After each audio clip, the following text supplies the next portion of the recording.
Hey there, Nation, and welcome to the show where we help you to play miniatures wargaming on a budget. It is I, Commander Chiefskate, and welcome to another edition of Way of the Underhive, the series dedicated to helping brand new players to Necromunda build their starting rosters and learn about the game mechanics of their favorite gangs. And on today's episode, we'll discuss playing a Corpse Guild gang for our narrative campaign, Necromunda Monopoly. We'll discuss what a narrative gang is, the reasons for playing a narrative gang, and provide a 2,400 credit starting roster for your first narrative campaign of Necromunda Monopoly. So what exactly is Necromunda Monopoly campaign? It is a homemade campaign rule set that I made just to make things a little bit interesting. Pretty much what it does, it involves the use of exclusively just using merchant guild gangs in order to fight for control of a newly found territory within the Underhive. Basically, the idea is supposed to be that these different guilds are trying to fight for control over different markets and monopolies in this new area, so that way they can control the economics of that region as well. And I actually made a video talking about my Necromunda Monopoly campaign setting rules. You can actually see that in the description box. I'll link it down below so that way you can see that video when it comes out. So because of that, when the idea is supposed to be that I'm using a Ranting Succession list building rules in order to create all the gangs from all 8 guilds that will be involved. It is a narrative build, which means that we allow Dramatis Personae if you want to, as well as different game mechanics in order to create these interesting gangs as well. And as always, these gangs are completely unofficial, so you cannot actually use these in official campaign or tournaments for that matter. But as always, check with your arbitrator first to see if you guys would be interested in making this list. So with that being said, let's talk about exactly what a narrative roster entails. Alright, so first of all, let's talk about what is a narrative roster. A narrative roster is an idea I've been cooking up for a while, where it's basically a new way of playing. Necromunda is a wonderful game with all kinds of interesting stuff, with Dramatis Personae and special characters and skills, weapons and equipment, and all kinds of different things that makes this game such a fantastic skirmish game to play. The campaign setting is literally limitless, and the different opportunities that you can have to play. So my idea was, what if you took some of those narrative aspects of the Necromunda lore and applied them to list building for our gangs? Now, in a narrative list, you'll be using Dramatis Personae as leaders as well as champions in your gangs, so long as it kind of fits with the overall narrative of what your gang is. Same thing with having access to certain skills, weapons, and war gear that may not normally be allowed in your gang as well, and the reason why we're doing that to add to that narrative flavor. This also applies to brutes, hangers, as well as hired guns, which are not normally allowed in a starting roster. So that's what the idea of this whole narrative roster is. We're taking the narrative elements of the Necromunda setting with a specific gang and applying it to that starting roster. Now, the whole reason why you might want to play a narrative gang is because it's a fun new way to spice up playing Necromunda. It could also be the basis of a brand new narrative campaign. A narrative campaign is this idea I've been cooking up in my head about actually having a campaign setting where there's an actual storyline for each of the different gangs. The gangs are out to seek certain kind of objectives in this campaign setting, and that's pretty much how it would work in that campaign setting. The gangs that achieve their objectives, narratively speaking, are the ones that end up winning the campaign. And the idea was a nice little way to explore some of the lore and the endless fluff that is usually associated with Necromunda. Like I said before, Necromunda has a very rich and in-depth campaign setting with different characters, houses, guilds, criminal organizations, different levels and different factions all vying for control of this crazy planet. So I thought it would be really a cool idea in order to create those kind of campaigns around those little pieces of lore and have gangs to reflect that and to do this. The idea of a narrative campaign as well as a narrative roster is that you kind of focus more on fluff and lore rather than competitive play, and I'm going to try to design the lists around that so that way your starting rosters does reflect that for the specific game that you're playing. And obviously, the biggest question should be asked, why should you play in every game? And my only answer is with another question, why not? There's a lot of cool things you can do in Necromunda and a lot of cool topics you can explore as well. This is a good way for beginners to learn how to play a game as well, and it could also be great for experienced players too, just in case you're looking for some new and interesting way to do this. Not only that, it could also be fun being an arbitrator of a narrative campaign, because you got to create a narrative story, give different objectives for your gangs to try to accomplish, and earn points that way. It's also really fun for players to kind of build in backstory of why their gang is operating the way it is and how it's supposed to operate in the campaign setting, and it's a really cool idea as well. And I suggest giving it a try. I mean, why not? You could always see something new with this game system, and that's the wonderful thing about Necromunda. There's always new and cool ways of actually playing this game as well. I will give you a warning, however, no way in shape and form should you be using a narrative list like this if your arbitrator doesn't allow it for your campaign, just because I'm not following some of the official rules for the gang rule building rules that come with the game. And at the same time, these are also not really good for tournament play, but just keep that in mind as we go forward. So this is the game that we'll be using for this campaign. It's a Corpse Guild starting roster for Necromunda Monopoly, rated at 2,400 points. It is going to be a Mercator Pallidus Corpse Harvesting Party is what the name of the gang is going to be. At the same time, this is a narrative gang build that I've actually created for this game with special rules involved as well. If you want to use this gang in order to create your very first Monopoly campaign, that's perfectly fine with me. And like I said before, it's totally unofficial. So the idea behind here is I use Outcast game building rules for two things. One, it allowed us the flexibility to use the delegations to create these gangs. And the second reason why is because the stats and characteristics for the Outcast champions, Hive Scum, as well as Scum Racers pretty much match what I'd imagine be the overall feel of the type of fighters that would actually make up a merchant guild, just like office workers, just your average Joe kind of Necromunda Underhive dweller. So that would kind of fit nicely within these guild builds, and that's the reason why we're using the Outcast rules. So first of all, let's talk about the gang's special rules. So the Mercator Pallidus Corpse Harvesting Party has one rule called Corpse Guild Equipment List. Now, because this gang doesn't actually officially exist as a standalone gang, I decided to make some narrative choices for this gang in order to figure out what weapon equipment list you could use. And this is what my rules state. It says the gang has access to the Corpse Grinder Cult equipment list for both fighters as well as vehicles. They also have access to Corpse Grinder Cult road initiates for vehicle crews. After all, the Corpse Grinder Cults are Corpse Guild employees who dedicate themselves to the Lord of Skin and Sinew, both groups having access to the same equipment. So that's what you're going to be using for your weapons as well as equipment when you actually use to make this gang. It's going to be primarily coming from the Corpse Grinder Cult equipment lists for both fighters and vehicles. The only exception, of course, are things like exotic beasts as well as brutes and hanger-ons and that kind of thing, but that's because there were similarities between the Corpse Guild as well as the Corpse Grinder cults. That's what they are. They're former Corpse Guild employees, so narratively speaking, it fits.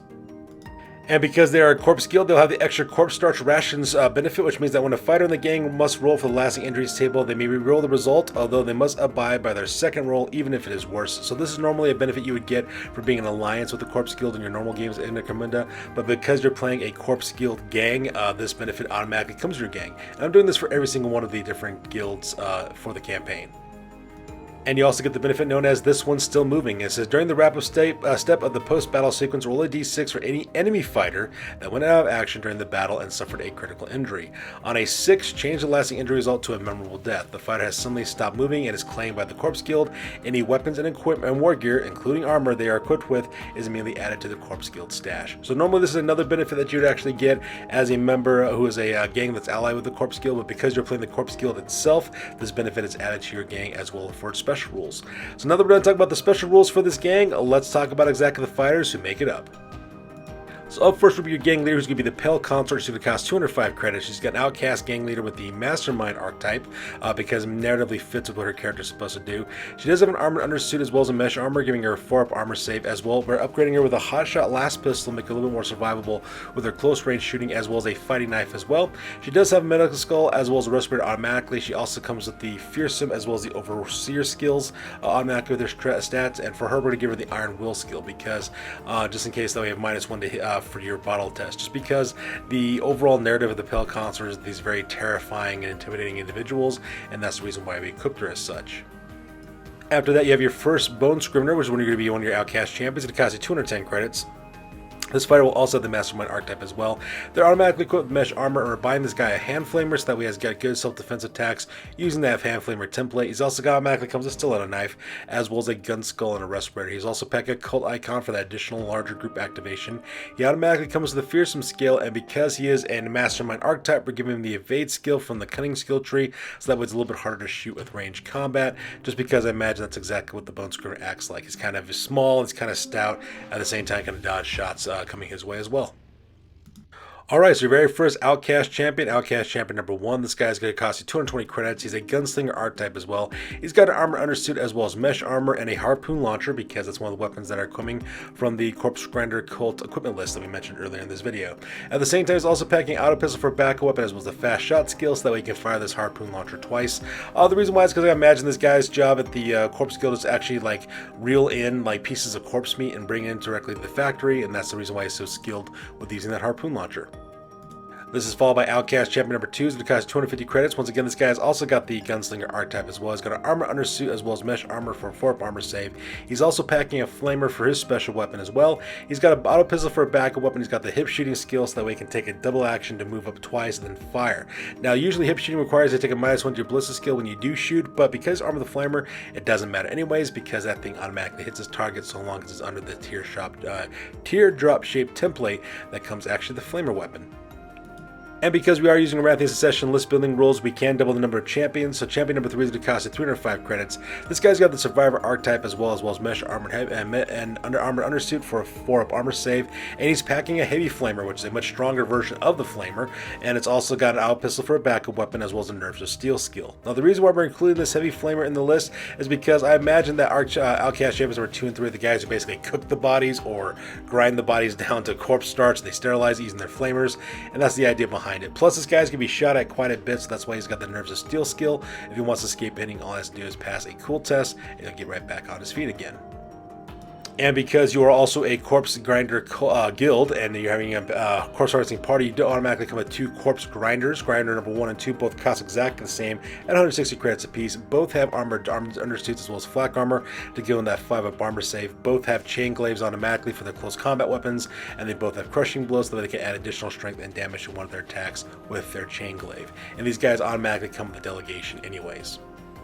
After that, you have Outcast Hive Scum number 1, so it costs 75 credits. This guy's got mesh armor for a 5 armor save, as well as a boning sword and auto pistol, because basically his job is to work in the to process in the corpses as they come into the factories. Followed by Outcast Hive Scum number 2, is going to cost 80 credits. This guy's got a mesh armor as well as a butcher's cleaver, as well as auto pistols. So these guys are like your close combat fighters with good melee weapons, as well as auto pistols. You can get them man-stopper rounds as the campaign develops to make them even deadlier in their shooting attacks. And then after that, we got Outcast Scum number 3 as well as Outcast Hive Scum number 4. Outcast Hive Scum number 3 is going to cost you 140 credits. This guy's got mesh armor as well as a hand flamer, so that way he's got a good strength 3 template weapon as well as a boning sword. And Outcast Hive Scum number 4 is going to cost you 145 credits. This guy's got mesh armor as well as a hand flamer as well as a butcher cleaver, so he's got a good close combat weapon, and he can also set his opponents on fire as well. And lastly, your hangaround is going to be a Rogue Dog, so it costs you 50 credits. This guy's got Last Pistols with Medicate Kit and a Medicate skill. And the reason why you have a Rogue Dog, because even though critical injuries are kind of a rarity, the problem is in the very first phases of the Monopoly campaign, making money is going to be extremely difficult for your gang, so having a Rogue Dog is going to be really important to keep your fighters around in case they suffer a critical injury.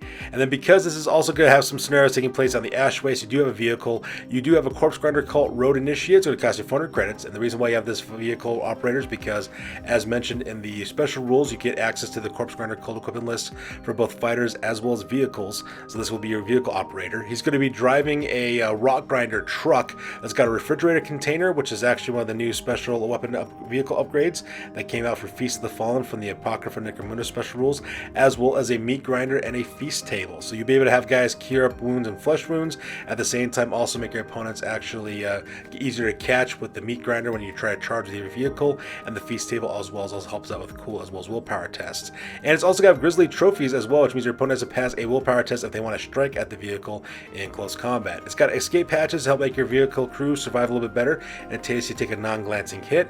The same thing applies to the redundant drive system for the drive system as well. It's also got tire claws to keep it a little bit more steady on the road, as well as engine shell to protect its drive from being its engine from being shot at with the first non-glancing hit that it actually takes. Now this vehicle does not have any weapons as of yet, but as the campaign develops, of course, you can purchase things like the twin-linked autocannon for it to make it even deadlier as well. So in conclusion, building a narrative list is a fun and unique idea to try out new lists, different dramatis personae that you might not usually have access to, as well as setting up new challenges for yourself, as well as for your campaign as well. And like I said before in the introduction, in no way is this official at all, so I wouldn't recommend you taking these to any kind of official tournaments or any organized tournament play as well. Same thing with your arbitrator. Also double check with your arbitrator, see if they'd be okay with you actually making a gang list like this. And ask your arbitrator if you would like to do a narrative style campaign. It could be something really cool. It could be something something really cool to try out within your gaming groups and to try out new campaigns, so give it a try. And if you do decide to play this way, please let me know down the comments box down below.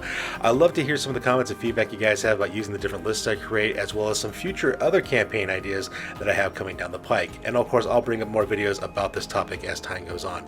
And as always, recommendations for any narrative lists will be welcomed. I'm actually planning on making a narrative list for pretty much every single faction in Necromunda, so I do have my work cut out for me, and I'll be uploading those videos on a regular basis, so keep an eye out for that to make sure you catch it and learn the newest and latest narrative lists for whatever particular faction you would like to play.